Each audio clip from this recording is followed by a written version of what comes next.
If it is below means just keep it inside. If it is above means just keep it outside. Okay, and then slowly tighten it. Tighten it as much as you can and slowly move it without any gap, so that for these two knots you should not have any gap. See, here actually I didn't have any gap, so move it upwards so that it should not have any gap and pull it as much tight as you can. Pull it as much as you can. It should be too much of tight. Don't leave like a normal knot. Pull it as much as you can. Okay, make it very tight, and at last make sure that there is no gap between these two knots also. Just to make sure, I am just pulling it from the down,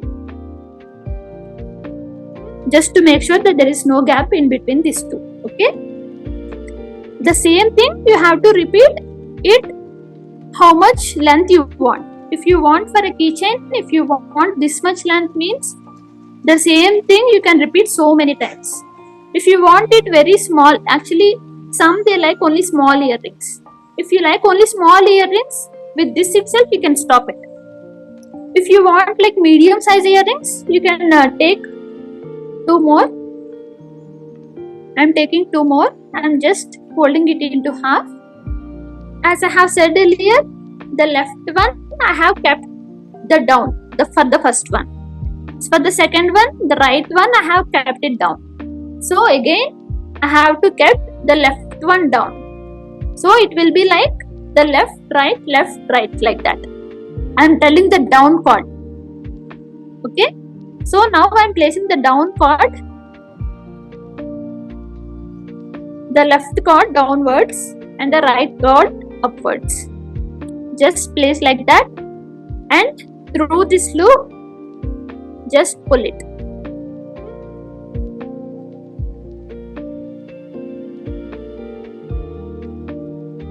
And through this loop just pull it.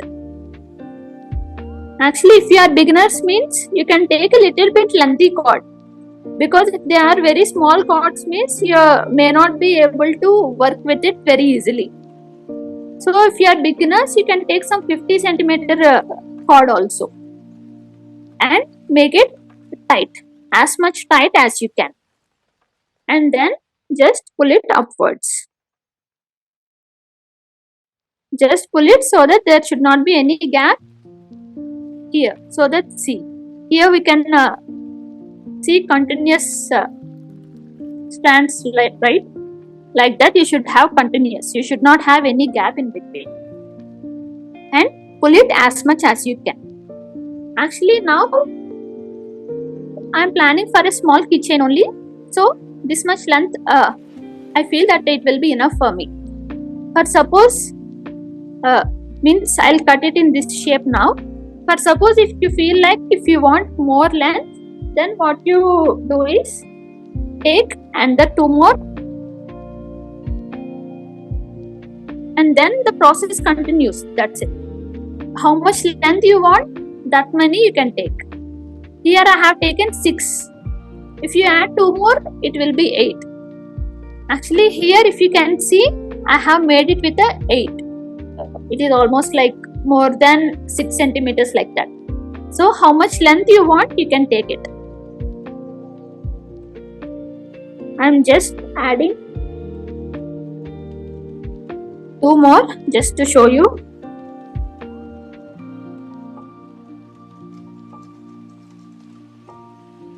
So since here we have kept the left one down, this one the right one down, here again the left one down.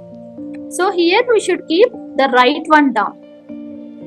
It will be like left, right, like that. Everything I can keep on from the left side itself. What happens is, you can see the bumps here, right? A small bump is coming. If you do all from the one side, what happens is that you can see a straight line forming on one side. For the look also it will not be good. So if you are doing it alternately, here you can see a small bump. So here we have got the bumps alternately. So if it comes alternately, for the look also it will be good, and for the strengthening also it will be good. So here I have kept the right one downwards, and now I am keeping the left one upwards. And then just I will pass this two through the loop. This is actually this will be very simple. No need to stress too much. That is the reason why I have chosen this project.